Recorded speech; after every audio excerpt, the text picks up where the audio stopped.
አሳሩ በዛብህና ምክረሰናይ በሆጋቸው የሁላችንንም የኑሮ ጉዳይ ያነሳሉ።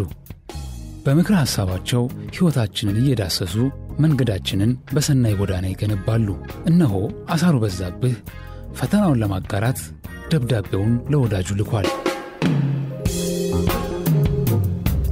ወዳጄ ምክረሰናይ ለጤናህ እንዴት አለ? እንዴት ከርመሃል? ቤተሰብህ፣ አካባቢህ፣ ኑሮው፣ ስራህ ያንተ የሆነ ሁሉ ሰላም ሰንብቷል? መቼም ያለፈውን ሳምንት ብዙ ሰማን፣ ብዙም ታዘብን። አንዳንዱ ጉዳይ ግራ እንዳጋባን ከርመናል። ብቻ ይሁን እያለን እንገፈዋለን። እንደው ግን በሳምንቱ ከሰማሁት ነገር ተስፋ ያጫረብኝ ጉዳይ ኢትዮጵያ የባህር በር ማግኘት አለባት የሚለው ነው። እውነቴን የምልህ ወዳጅ፣ በይሉኝታም ይሁን ማንን ምን እንደምንጠይቅ ግራ ገብቶን የተውነውን የባህር በር የባለቤትነት ጉዳይ እንዲህ አምረረን በቆራጥነት መያዛችን ከልብ ያስደሰተኝ የሳምንቱ ጉዳይ እንደሆነ አልሸሽግም።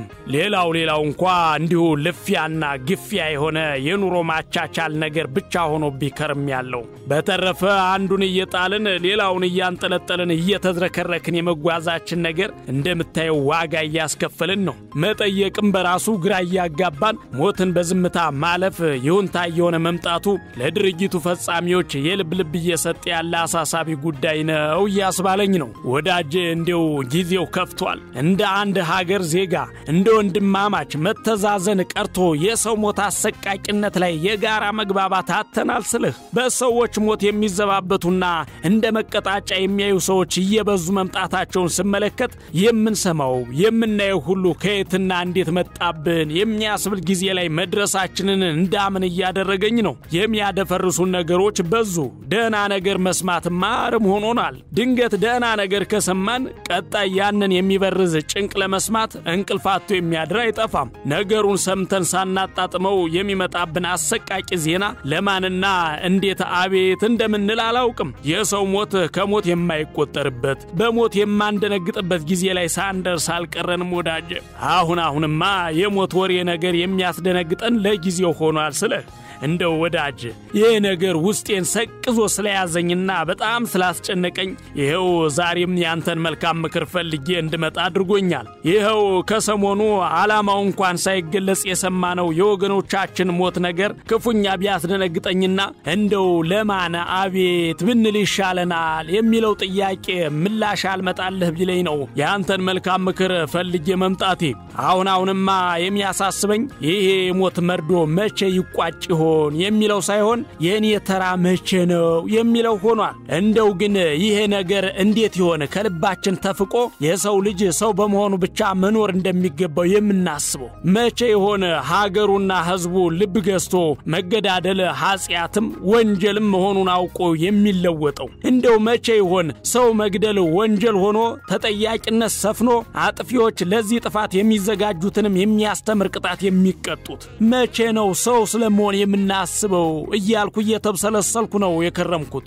ወዳጄ ሙት ባስብ ባሰላስል ብጨነቅ ብጠበብ ነገራችን ተወሳሰበ መሰለኝ። መፍትሄው ሁሉ አልታያለኝ። ይብሱኑ ነገሩን ድፍንፍን የሚያደርገው ደግሞ እንዲህ ያሉ ወንጀሎች የተፈጸሙባቸው አካባቢዎች ላይ ያሉ አስተዳዳሪዎች የሚሰጧቸው ምላሾች መዳፈንና ቆራጥ አለመሆን እንዲሁም ዳተኝነታቸው እነዚህ ማንነታቸው የማይታወቅ ታጣቂ ኃይሎች የልብ እንዲያገኙ የሚያደርጋቸው ይመስለኛል። እንደው ግን እነዚህ አካላት የሚባሉ ለመንፈስነት የቀረቡ ፍጥረታት እንዴት ያሉ የተደራጁ ቢሆኑ ነው ለቁጥጥርና ለመገመት ጭምር አዳጋች የሆኑት እያስባለኝ ነው። እንዴ በገዛ ሀገራችን አንዳችን እንደ ፈሪና ተሳቃቂ ሌላው ደግሞ በማን አለብኝነት ነፍጥ አንግቦ ያሻውን ገድሎና ዘርፎ የሚሄድ የሽፍታ ተግባር እስከመቼ የሚዘልቅ ይሆን? እንዲህ ያሉ ሐሳብ ስንኩላን በተሰበሰቡበት ሀገር እድገት እያልን ማውራት ትርጉሙ ጭምር አልገባህ እያለኝ ነው ወዳጄ። ሰዎች ለመኖር በሚሳቀቁባት ሀገር ውስጥ እንዴት ነው ስለማደግ ስለመለወጥ ነገን የተሻለ ሀገር ስለመፍጠር የሚታሰበው? ሰው መሆን የሚያስቆጭ ዘመን ላይ ደርሰናል እኮ። እንግዲህ ነገሩን ካነሳነው አይቀር በደንብ ብንፈትሸው መልካም ነው ባይነኝ። እንዲህ አይነት ስርዓት አልበኝነት የሚፈጠረው እንዲሁ በአንድ ጀንበር እንደማይሆን እርግጥ ነው። እነዚህን ሰው ተብለው ለመጠራት ደረጃ ያላሟሉ ካውሬ የማይተናነሱ አካላትን ማን ሰርቶ ህዝብ ውስጥ ቀላቀላቸው የሚለውን ጥያቄ ከምንም በፊት እናንሳ። ለእነዚህ አካላት መፈጠር ተጠያቂውስ ማን ነው? መቼም ጥሎብን ጣት እንጠቋቆም ይሆናል እንጂ ሁላችንም በተዋረድ ተጠያቂዎች ከመሆን አናመልጥም። ይህንን አይነት የማህበረሰብ ስሪት የሚፈጠረው በመጀመሪያ ከቤታችን፣ ከወላጆቻችን፣ ከትምህርት ቤቶቻችን፣ ከእምነት ተቋማቶቻችን፣ ከኛው ከራሳችን መሆኑን እንመን። ሁላችንም ለዚህ አሳፋሪ ተግባር ኃላፊነት ስንወስድ የችግሩ ምንጭ መገኘቱ አይቀሬ ነው። አንዳችን በሌላችን ማሳበብን ተውና ልጆቻችን፣ ወላጆቻችን እኛም ብንሆን ከምን ተነስተን እዚህ ደረስን ብለን ራሳችንን እንፈትሽ።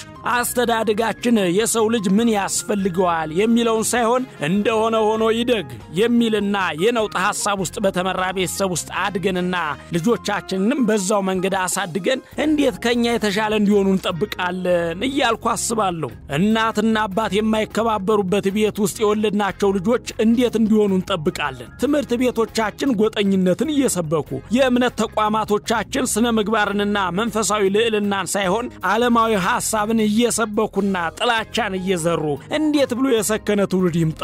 እኔን ስለነካችሁ እኔን ስለተቃወማችሁ ነው የምትሞቱት እያሉ በሞት የሚዘባበቱ ተመጻዳቂ ሃይማኖት አራማጅ ባለበት ሀገር የሚወጣ ትውልድ መስመሩን የሳተ እንደሚሆን የተለየ ዕውቀት አያስፈልገውም። የጥላቻና የመነቃቀፍ አባዜ መጠንሰሻውም መጠመቂያውም ምሁራኖቻችን ጋር ከሆነ ዘመን ተሻገረ። ሀገር ለማሳደግና የተሻለ ትውልድ ለመፍጠር ከመጣር ይልቅ የዕውቀት ክፍተታቸውን በጥላቻ ስብከት የሚሞሉ በተስፋፉበት ሁኔታ ትውልድ የተሻለው ነው መምጣት አይችልም። እንዲህ ያሉ ተግባራት ሲፈጸሙ ከሴራ ጉንጎና ጀምሮ እስከ ፍጻሜው ነገሩን በሚገባ የሚረዳ ማህበረሰብ እንዴትና መቼ ፈጠርን? እንዲህ ያሉ ተግባራትን በቸልታና በይሁንታ የሚያልፍ ማህበረሰብ ተይዞ የተሻለ ለውጥን ለማምጣት ማሰብም ሞኝነት ይመስለኛል። ቀላል የሚመስሉ ነገር ግን በብዙ ማህበረሰብን ገዝግዘው የሚጥሉ ስሪቶችን ፈጥረን ስናበቃ የተሻለ አምራች አለመሆናችን፣ የተሻለ ኢኮኖሚ መገንባት አለመቻላችን ሲያሳስበን ስመለከት ከፈረሱ ጋሪው ቀደመ እላለሁ። እነዚህ ሁሉ ላይ መክሸፋችን ሳያንስ ይባስ ብሎ የሕግ ስርዓታችን ሲበዛ ትውትና ይቀርባይ በመሆኑ ለነዚህ ለማይታዩና ለማይዳሰሱ አካላት አመቻ አጋጣሚን ፈጥሮላቸዋል። ሕግ ተፈጻሚነቱና ተከባሪነቱ አስፈላጊነቱም ለሁሉም በሁሉም ቦታና ሁኔታ ሊሆን ይገባል። እንግዲህ እዚህ ከተማ አካባቢ ያለውን ሁኔታ ብታየው በአግባቡና በስርዓቱም እየኖርክ ሕግ በአግባቡ ያከበርክ የተባለውን እየፈጸምክ ድንገት በአጋጣሚ ስህተት ቢገኝብህ በይቅርታ አትታለፍም። ለዛም ነው መንገድ ላይ ስንሄድ በብስክሌት መንገድ በእግራችን የማንጓዘው፣ ዳቦ ስንገዛ ደረሰኝ የምናስቆርጠው፣ መኪና እያሽከረከርን በስልክ የማንነጋገረው። ሕግ በቀዳሚነት የተሰራው በስርዓት የሚመራ ማህበረሰብ ለመፍጠር እስከሆነ ድረስና ሁሉንም በእኩል የሚመለከት የሕግ አካሄድ ካለ እነዚህ አንዴ በሰሜን አንዴ በምስራቅና አንዴ በደቡብ ሌላ ጊዜ በምዕራብ እያሉ ግራ የሚያጋቡንን ለመንፈስነት የቀረቡ አካላትንም እዚህ ከተማ እንዳለነው ሁሉ አስጨንቆ አደብ ሊያስገዛ ይገባል። ሕግ ሲጣስ እንዳላየ ያየውን ኃላፊም ድርጅቱን የፈጸመውንም በእኩል መቅጣት መቼ ይሆን የምንለምደው እያልኩ እየተብሰከሰኩ ነው። አንድ ሉዓላዊና በሕገ መንግሥት ስርዓት የምትተዳደር ሀገር ላይ የኔ የሚባል ሳይሆን የኛ የሚባል ነገር ለመፍጠር መጣሩ ላይ አሁንም ደካማ በመሆናችን ለመኖር ጭምር ተሳቃቂና ተስፋ አስቆራጭ ጊዜ ላይ መድረሳችን ቢያሳስበኝ ነው የዛሬውን ደብዳቤ ከትቤ ወደ አንተ መላኬ። ለማንኛውም ወዳጄ ምክረሰናይ ይሄ ነገር እንደ ሀገርም እንደ ዜጋም እንደ ትውልድም አሳሳቢ ነውና አንተም ይበጃል ቢሆን ይሻላል የምትለውን መልካም ሐሳብ ከትበላክልኝ። አክባሪ ወዳጅህ አሳሩ በዛብህ። እነሆ ምክረሰናይ ለአሳሩ በዛብህ ጉዳይ መልስ ይሰጣል። ወዳጄ አሳሩ በዛብህ ለጤና እንደምን አለ? እኔ በጣም ደህና ነኝ። የኔ የሆነ ሁሉ በመልካም ሁኔታ ላይ ነው። አንተስ እንዴት ነህ? በብዙ ነገሮች ተስፋ የቆረጥክ ብትመስልም ለሀገር የተሰራ ሥራ ደግሞ በመልካም መውሰድ ጥሩ ነው። በተለይም የኢትዮጵያ የባህር በር ጥያቄዋን ለድርድር የማይቀርብ አድርገህ መውሰድህ እንደ አንድ ሀገር ወዳድ ዜጋ የሚበረታታ ለልጆቻችንም ልናስተላልፈው የሚገባ ጉዳይ ነው። እንዲህ የሚያስተሳስሩንና አንድ የሚያደርጉን ነገሮች ላይ ሐሳባችንን አቅማችንን በተግባር መጠቀም ስንችል ለሥራና ውጤት የሚያበቁን ነገሮች ላይ ጊዜያችንን ስናውል ትውልዱን ካልባሌ ተግባር አውጥተን ሰርቆ አጥፍቶና አውድሞ ከሚያድር ሰርቶ እንዲያገኝ ማድረግ ላይ ስናተኩር የተሻለችው ሀገር እንድትመጣ ከማለም ይልቅ የተሻለውን ሀገር እንፈጥራለንና ውጤታማ ትውልድ አምጠን ለመውለድ ድጋፍ አንፈልግ። ከዛ ውጪ ያለው ሌላው ነገር እንኳ አንተም እንዳልከው ያዝለቀቅ ያለው ያልጠራ ሐሳብ ላይ የተንጠለጠለ መሆኑ ከድንግዝግዝ እንዳንወጣ ያደረገን ሳምንት ነበር። ለማንኛውም ወዳጄ ለዛሬ የኔን መልካም ምክር ፈልገህ የመጣህበትና በየጊዜው የተለያየ ቦታ የምንሰማው የሞት መርዶ ጉዳይም ባለፈው ሳምንትም በድንጋጤ ውስጥ ሆነን የሰማነው ጉዳይ ካለንበት የመዛነፍ አካሄድ ውስጥ አንዱ ነው። ወዳጄ ዓለሙ ሰልጥኗል ዘምኗል ብንልም በተገላቢጦሽ ሞት እንደ ገለባ የቀለለበት ዘመን እንደዚህኛው ጊዜ የለም። የስልጣኔ አንዱ መገለጫ ሞት ከሆነ አለመሰልጠኑ በምንጣሙ የሚያስብል ጊዜ ላይ ነን። የረቀቀው የወንጀል ክትትልና የሽብር ክትትል በዘመናችን እንዲከሽፉ ካደረጉ ጉዳዮች መካከል በዚህ ዘመን የንጹሃን ሞት አንዱ ነው። ወዳጄ አሁን ንጹሃንን በማንነታቸው እያስታከኩ መግደልን እንዳንድ የኃይል ማስጠበቂያ መንገድ መጠቀም እየተለመደ በመምጣቱ ሲበዛ የሚያሳስብ ጉዳይ ነውና ሁሉም በብድር መልክ እስኪደርሰው ከመጠበቅና አንዱ ሌላውን በይሉኝታ በሴራ ፈርቶ ከመኖር ተላቀን ያልተገባውን መውገዝ ላይ ደፈርም በል። ወዳጅ አንተም እንዳልከው ለሀገር የሚጠቅሙና ታማኝ ዜጋ እየሞት አስፈላጊው እንዳሻው እየሆነ ያለበት አካሄድ አይጠቅምምና ደጋግሞ ችግሩን ብቻ ከማውራት ምን ይስተካከል የሚለው ላይ ብናተኩርና ብንሰራ የተሻለ ነው ባይ ነኝ። የችግሮች ሁሉ ምንጭ እኛው ራሳችን በመሆናችን በቅድሚያ ራሳችንን እንፈትሽ። በዚህ ሁሉ የዝምታ ትርምስ ውስጥ እንደ ወላጅ፣ እንደ አዋቂ፣ እንደ ሀገር ሽማግሌ፣ እንደ መምህር፣ እንደ አንድ ተደማጭ ሰው እንዲሁም እንደ አንድ የእምነት አባት ምን ሰራን፣ ምን አጎደልን፣ ይሄ ስህተት ተፈጠረ ብለን ራሳችንን እንፈትሽ።